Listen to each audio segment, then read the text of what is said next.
Welcome to this message by Ray Stedman titled, The High Cost of Letting Down, from raystedman.org. The text for this message is from Genesis 12:10 through 13:4. This is Gary Bomback. I will be sharing with you Ray Stedman's teaching, The High Cost of Letting Down, from the Man of Faith series, as the original has been lost.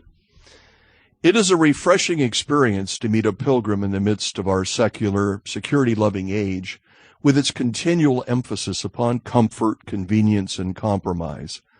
We can identify pilgrims by two invariable symbols, a tent and an altar. Not that such people actually live in tents, but their whole outlook is that of one who lives in a tent.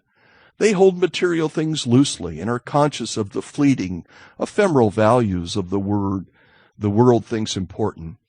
There is a discontent with what the earth offers, and a hunger for something more.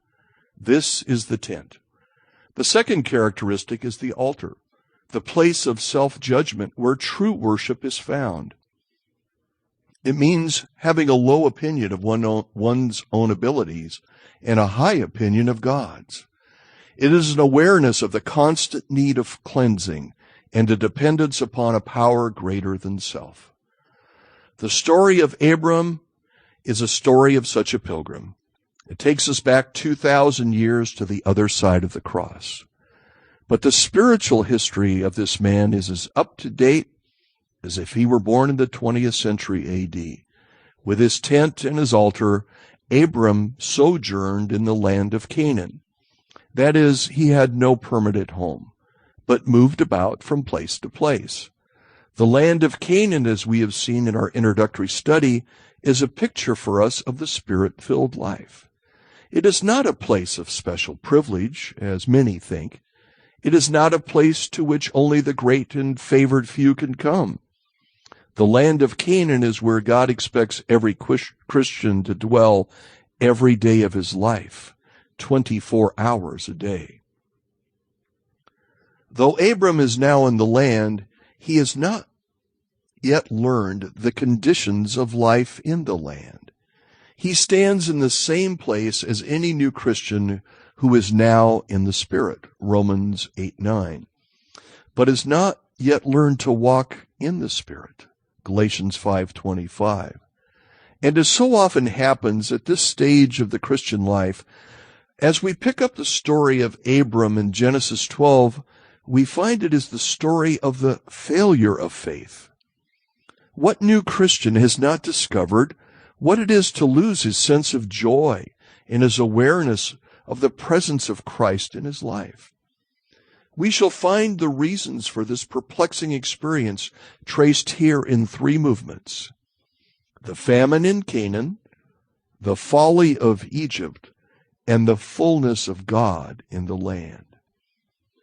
The account begins in chapter 12, verse 10. Now there was a famine in the land. So Abram went down to Egypt to sojourn there, for the famine was severe in the land. The land of Canaan was much like parts of California, a wonderful land with a magnificent climate, but depended upon the limited rainfall for water. But there are times when there is no rain, and the land experiences a drought. The land becomes parched and dry, and the grass withers. In a pastoral economy, this is a dangerous time. Abram was a man with flocks and herds, and when the rains failed, these were severely threatened. He saw his immediate source of sustenance endangered, and it must have seemed increasingly impossible to remain where he was. As the scarcity of food grew, he felt driven to leave, even though God had called him to be there. There is not a word here about asking God's permission to go down to Egypt.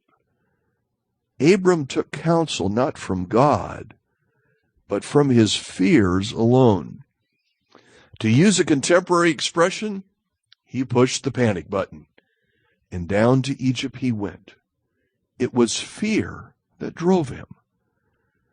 Now, if the land is a symbol for us of the life of fellowship with a living Christ, then a famine in the land is any circumstance that threatens our dependence upon him. It is any circumstance that makes faith difficult to maintain. Have you ever experienced such a famine? Have you been living in the full joy of fellowship with Christ and the strength of God as your portion, and suddenly some circumstance beyond your control makes it difficult to maintain that fellowship, and there's a famine in the land? It may be a new boss who turns out to be an ogre. It may be neighbors who throw garbage over the back fence, or a tiger of a mother-in-law who comes to live with you. It is always some difficult circumstance of life that makes it hard to maintain fellowship with Christ.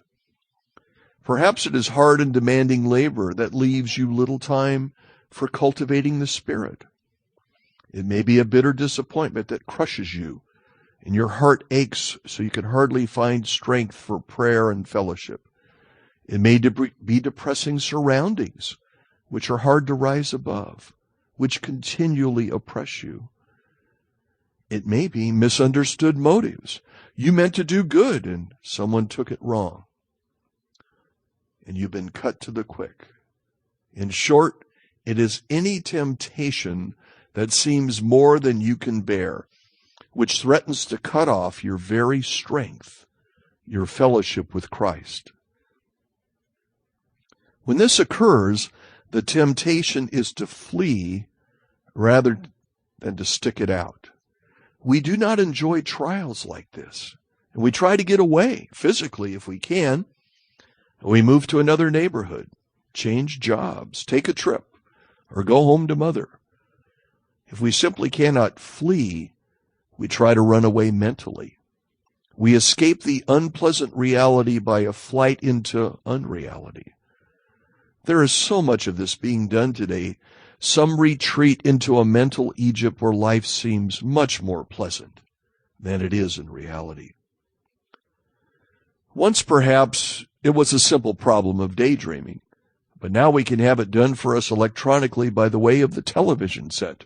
Dr. Barker's fourth wife is brought to us in picture as well as sound. Many live in that realm of fantasy all day long. Or maybe you begin to haunt the movie theaters for distraction from your worries. Or you find you need a continual din from the radio pouring into your ears to keep you from disturbing thoughts, or from a quiet, thoughtful facing of life as it really is. Perhaps the retreat you choose is a constant round of social life, a period of activity, or the overloaded weekend. Far too many Christians are demonstrating that the spirit is willing, but the flesh is ready for the weekend. With some, there is a retreat to alcohol, or even to overeating, forgetting that an overhang is perhaps as bad as a hangover. Whenever we attempt to satisfy the Spirit by the same resources that the worldling has at his command, we have gone down to Egypt. There is a vast difference between the escape and the occasional need for recreation and rest, which God himself recognizes. Come away by yourselves to a lonely place and rest a while. Mark 6:31. Nor is Abram's flight into Egypt a warning to us that we should have nothing to do with worldly people. We are expected to live our lives in the midst of the world and its ways. But going down to Egypt means adopting the attitudes, the expectations, the resources of the world. It is to try to slake the thirst of the Spirit at some dry cistern once more. Abram's experience here is given to teach us the unalterable folly of Egypt. When he was about to enter Egypt, he said to Sarai, his wife, "I know that you are a beautiful woman to behold, and when the Egyptians see you, they will say, 'This is my wife.' Then they will kill me, but they will let you live. Say you are my sister, that it may go well with me because of you, and that my life may be spared on your account." When Abram entered Egypt, the Egyptians saw the woman was very beautiful. And when the princes of Pharaoh saw her, they praised her to Pharaoh. And the woman was taken into Pharaoh's house. And for her sake he dealt well with Abram. And he had sheep, oxen, he-asses, men-servants, maid-servants, she-asses, and camels. But the Lord afflicted Pharaoh and his house with great plagues because of Sarai, Abram's wife. So Pharaoh called Abram and said, "What is this you have done to me? Why did you not tell me she was your wife? Why did you say she is my sister, so that I took her for my wife? Then here is your wife. Take her and be gone." And Pharaoh gave men orders concerning him, and they sent him on his way with his wife and all that he had. Genesis 12:11-20. Now let us see what happens in Egypt. First of all, the pressure is off. Abram found the release he was seeking there in Egypt. There was a famine in Canaan, and he felt the pressure of it and ran away from it, and immediately he found the pressure relieved. There was plenty to feed upon in Egypt, and it's far more comfortable and relaxing to live in a house in Egypt than in a tent in Canaan. But this is not the whole story. What else happened in Egypt? It is most evident that when Abram lost his faith, he also lost his courage. Even before he got into Egypt, he grew afraid and descended to cowardliness and falsehood. He took a little white lie, that is what we would call it today, and he said to his wife, "Look, dear, I know these Egyptians. I read about them in the library of Ur. They're all wolves, and you're a beautiful woman. I know what will happen when we get down there. They will want to take you, and if they know you're my wife, they will kill me. Let's play it smart with a little strategy. You tell them you are my sister." This was not wholly a lie. Sarai was Abram's half-sister. She was the daughter of a woman who married Abram's father after Abram was born. So this was half-truth. But a half-truth is also a half-lie. And a lie in any proportion is intended to deceive. The nearer it is to the truth, the more perfectly deceitful it is. Abram's intent was clearly to deceive. Doubtless he justified it on the grounds that it was needed to protect his beautiful wife. Perhaps this is the most startling thing about this story. Sarai was 65 years old at the time, yet so remarkable is her beauty that Abram is afraid he may lose her. And when the Egyptians see her, they immediately take tales of her beauty to Pharaoh. Abram feels cast upon his own resources to defend her, and his only recourse is to lie. This is the first result of moving out of Canaan and out of fellowship with Christ. Out of the land, away from the tent and the altar, old self comes to the fore and assumes control. The immediate manifestation is hypocrisy and deceit. Have you found that to be true? The minute you begin to move away from the control of God, your old self, with its defensive mechanism against being hurt, comes to the surface, and you stoop to falsehood, hypocrisy, and deceit. The outcome of this lie was that Sarai was put into a place of real danger. The king claimed her for his harem, and the lie Abram told opened the door for him to take her. The danger he thought existed had no power to harm her until he made it possible by his lie. This is the second folly of Egypt. Our loved ones suffer because of our cowardice and deceit. Abram was trying to protect himself, but in protecting himself, he exposed Sarai to ignominy and danger. This is the trouble with Egypt. It is true the pressure we fear is relieved there, but when we try to live on the resources of the world, we lose our own strength and endanger those who look to us for help. Not only was Sarai endangered, but Lot also. Abram's nephew, Lot, went down to Egypt with him. Later on, when the allurements and enticements of the cities of Sodom and Gomorrah cast their spell over Lot, we are told that he saw the land as though it was the plain of Egypt, and the lust for comfort and worldly glory that was born during his stay in Egypt almost destroyed him then. Remember, when you flee to Egypt, your loved ones are being hurt as well as you. The third factor about Egypt is that Abram was made very rich. You say, what's wrong with that? This is not an evil, but a blessing. Perhaps it was Jesus himself who used the phrase, the delight in riches, in Mark 4:19, referring to one of the things which would choke the word in a person. In Egypt, Abram was given sheep, oxen, he-asses, men servants, maid servants, she-asses, and camels. This is the wealth of the Oriental world. But when he comes back to the land, the first thing we hear of is strife between his herdsmen and Lot's herdsmen over the riches they got in Egypt.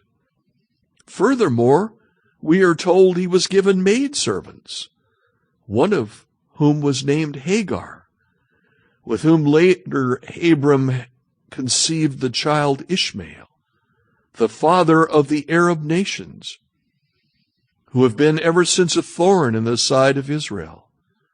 The price of living in Egypt is a fearsome price to pay. But this is not all. Abram became a curse to the worldlings with whom he lived. The Lord afflicted Pharaoh and his house with great plagues because of Sarai, Abram's wife. He was called to be a blessing, but when he got into Egypt, he became a curse instead. A Christian, out of fellowship with Christ is of no help to the lost people around him. Instead, he is a hindrance. His life of hypocrisy and weakness is a stumbling block and a plague upon the hearts of those who are watching him. In God's name, if you are not walking in the fullness of the Spirit, do not attempt to witness to anyone about Christ. You will become a curse to them if you do. Finally, Egypt is a place of rebuke and humiliation. What a scene this is!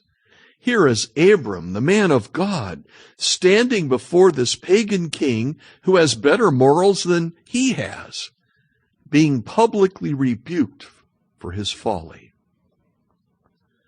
Years ago, when I was a young Christian living in Denver, Colorado, I took on the job of soliciting advertisements for a small church paper.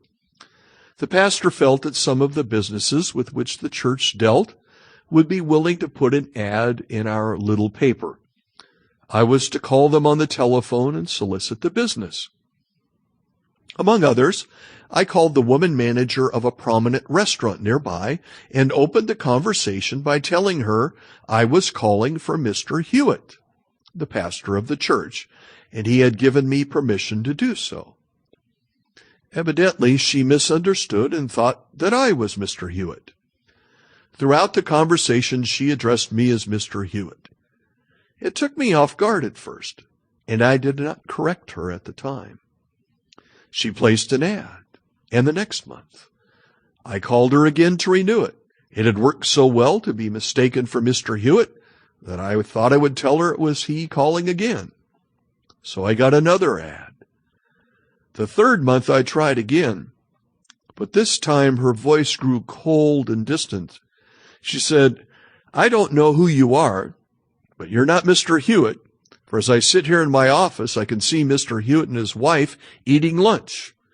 I don't know what kind of church you run, but if this is the means you have of getting business, then don't bother me anymore."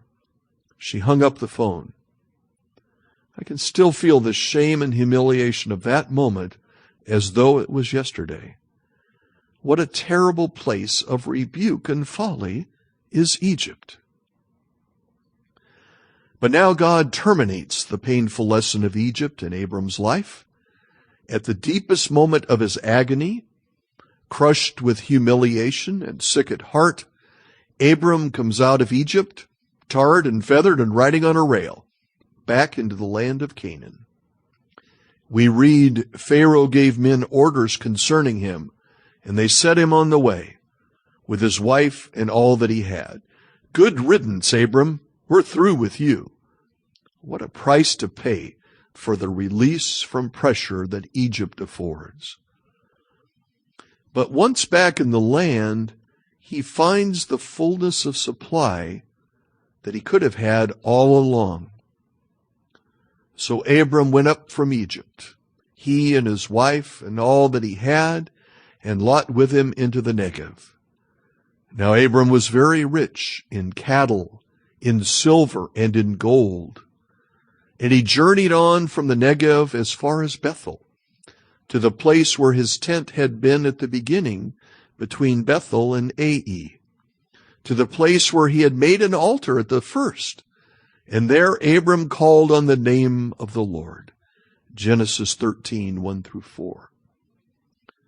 As soon as Abram is back in the land, there is the tent and the altar again. There is no tent or altar in Egypt. That is, there is no pilgrim character, no place of worship or cleansing, no fellowship in Egypt. But even back in the land, Abram must come back to the place where he had made an altar at the first. And there Abram calls upon the name of the Lord. In other words, time spent in Egypt is wasted time. There is no growth in grace in that land. He had to come back to where he was when he went down to Egypt. He had material gain to show for the time in Egypt, but nothing but barrenness and weakness spiritually. Have you discovered how true this is? When you forsake the pathway of faith, when you refuse to walk in fellowship with God, when you depend upon the resources of the world to satisfy the empty hunger of the heart, these are wasted years. They may literally be years. I know Christians who have lived almost all their Christian lives in Egypt, and all they have to show for it is a barren, wasted, empty, dreary, boring experience. When Abram at last returned, what did he find? There is no mention of famine when he returns. But I think the famine is still going on. Remember, Abram was driven out of Egypt. He was not yet ready to leave it on his own choice. And this would indicate the famine was still raging in Canaan. Also, the quarrel which developed with Lot's herdsmen over the pasture land suggests there was still a severe shortage of feed. But though the famine still continues, Abram is no longer troubled about it. Why not? Because when he reached the land, the first thing he did was to call on the name of the Lord. This is what he should have done and could have done when the famine first struck. The name of the Lord stands for all the resources of God. When we cash a check, we are calling on the name of the man who signed the check. When Abram calls on the name of the Lord, he is discovering the resources of God. He discovers that God is able to meet his needs despite the famine, the trial, or the circumstances, just as Paul proclaims, "And my God will supply every need of yours according to his riches and glory in Christ Jesus." Philippians 4:19. In the closing days of Hudson Taylor's life, the Boxer Rebellion broke out in China. Every day, reports were coming to missionary headquarters of the death of national pastors or the persecution and imprisonment of missionaries. It seemed that all that Hudson Taylor had given his life to was crumbling before his eyes. One black day, after some particularly distressing news had come, Hudson Taylor's associates wondered if it would be too much for the old man. He spent the afternoon at his house alone, and when they came to see him in the afternoon, they trembled at what they might find. But as they approached the house, they heard him singing to himself, "Jesus, I am resting, resting in the joy of what thou art. I am finding out the greatness of thy loving heart. Thou hast bade me gaze upon thee, and thy beauty fills my soul. For by thy transforming power, thou hast made me whole." Are you in a time of testing and trial that makes it difficult to hang on to God? Do not think for a moment that you will find what you need by running down to Egypt.